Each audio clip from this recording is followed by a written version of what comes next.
atukuzwe.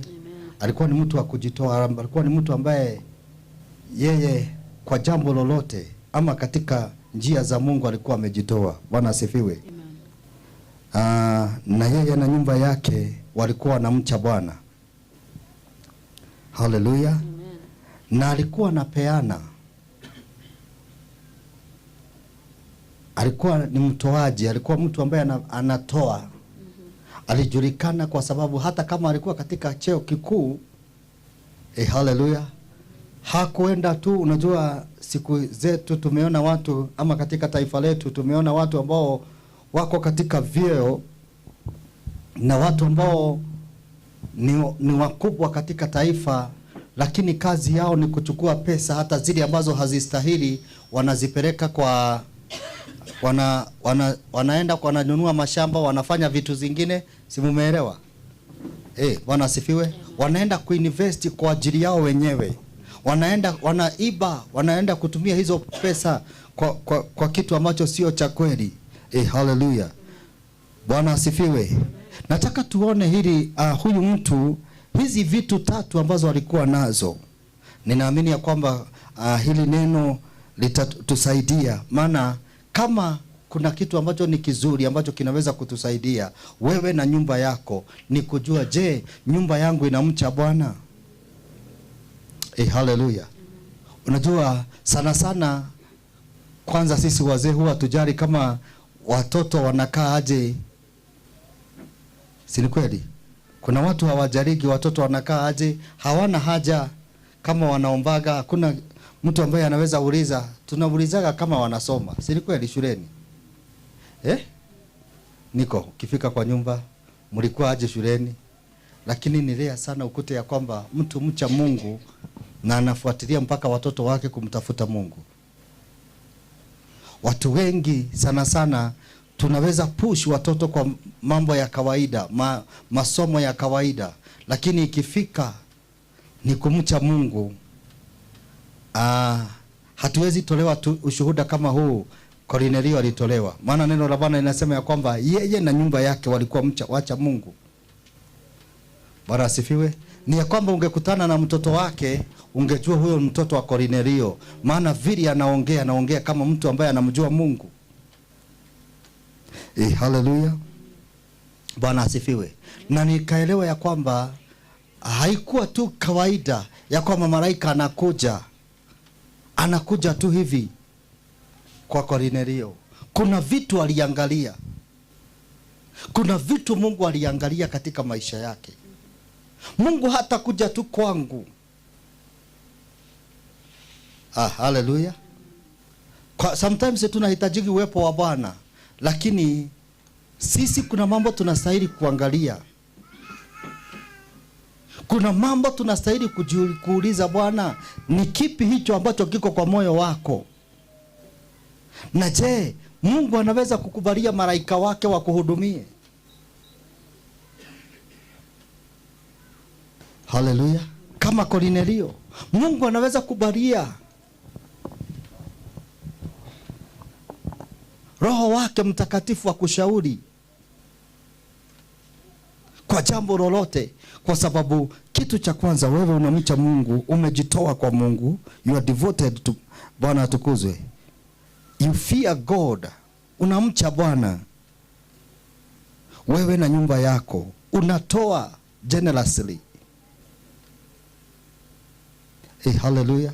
Una imagine sometimes watu waoni kama kutoa kuna dhamana mbele za Bwana, lakini kwa Kornelio inatajwa. Bwana asifiwe. Ujaienda kwa mtu mzuri, anaomba na roho, anaofanya kila kitu, lakini ni mchoyo. Bwana asifiwe. Yaani anaona mpaka akikupatia chai. Unajua siku hizi ni kuzuri, ati chapo zinauzwa kila mahali. Kuna watu angeenda kwao wamepika, unajua chapo zinanuka kila mahali. Lakini kuna watu walikuwa wanaweka chapati, anaficha chapati mpaka watu watoke. Kuna watu wanajua, hata leo kuna watu ni wachoyo, yani anaweza weka chakula, hawezi kutoa. Ni vigumu sana hata aende na mtu amwambia kwamba chukua hiki ukule. Hata hakuna jirani yake anaweza kusema ya kwamba huyu ameshawahi nisaidia. Kornelio anajulikana kwa haya mambo. Bwana asifiwe. Ya kwamba ni mtoaji. Anajitoa hata kwa Mungu na anapenda Mungu yeye na nyumba yake. Bwana asifiwe. Anapenda Mungu yeye na nyumba yake. Bwana atukuzwe. Na huomba kwa Mungu kila wakati. Bwana asifiwe. Sikia. Anajitoa kwa Mungu yeye na jamii yake na wanapenda Mungu. Haleluya. Bwana asifiwe. Na yeye hutoa na yeye huomba kila wakati. Unajua wakati mwingine tunaombaga tu kwa sababu tuko na shida. Bwana asifiwe. Wakati unaona kabati yako limejaa, wakati unaona mshahara wako umejaa, ama akaunti yako iko na pesa nyingi, unajiuliza kwa nini niombe? Bwana asifiwe. Kwa nini niombe? Na mimi niko na kila kitu. Sijakimbishwa na madeni. Kama wewe ni mama unajiuliza kwa nini niombe? Nimeolewa, mume anafanya kazi na anani support vile anastahili.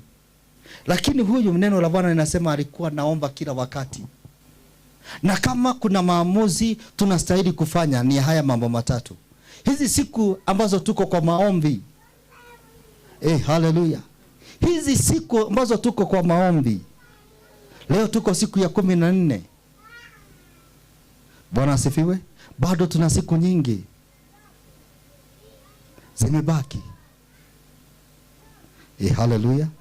Bado tuko na siku nyingi 26 zimebaki.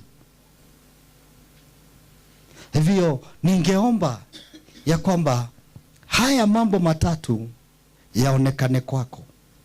Ni kweli pengine huonekanagi au uombagi na jamii yako.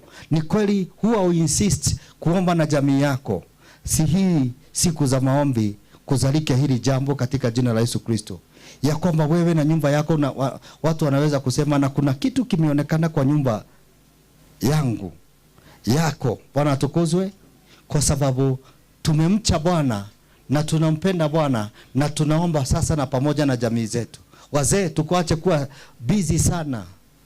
Wazee tuache kukosekana ya kwamba unaingiaga kwa nyumba watoto wakiwa wamelala.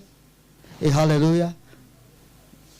Bwana asifiwe. Ninaomba ya kwamba tunaweza kufanya maamuzi ya kwamba hata kama siku zingine tunakaaga na TV mpaka saa 6 na usiku, tunaweza kupunguza. Tunaweza kusema ya kwamba kuanzia leo tunapoendelea na maombi haya ya 40 days. Bwana asifiwe. Tutakuwa tukizima TV, tunaomba pamoja. Bwana asifiwe. Hata kama ni 30 minutes. Na unaambia jamii yako endeni mkalale. Unamuita Mungu hata kama mnasoma neno moja tu. Bwana asifiwe. Ni maamuzi ya kwamba tutafanya haya mambo Kornelio alikuwa anayafanya. Bwana asifiwe. Tunaweza kusema tunaomba 40, lakini ukute hakuna kitu maisha yako kitabadilika. Bwana asifiwe. Hakuna kitu katika maisha yako kinabadilika. Wewe uko sawa. Kwa sababu gani? Wakati Bwana anatamani kuangalia, ama wakati Mungu anakuja kuinteract na wewe, kila kitu hautoi. Bwana asifiwe. Kama kuna wakati wa kutoa ni huu. Bwana asifiwe. Tunamaliza mwaka ama mwezi wa kwanza. Tunapomaliza mwezi wa kwanza, wewe ulisimama mbele za Bwana ukamwambia Bwana, mimi nimeingia mwaka wa 2025. 2026. Bwana asifiwe. Nimeingia mwaka wa 2026. Na huu mwaka wa 2026 ninatamani kile ambacho utanibariki nacho. Haleluya. Ya kwamba ninaweka msingi. Mungu alikuwa anaitisha malibuko. Si ni kweli? First fruit. Hata waleo Mungu alikuwa anasema kila kitu cha kwanza ni changu. Bwana asifiwe. Na wale hawakuwa, walikuwa naambiwa waende wakachune zile mboga barabarani wapelekee. Yani haukuwa na chochote, lakini kwa Mungu lazima uwe na fast fruit. Ya kwamba unaweza enda barabarani uchune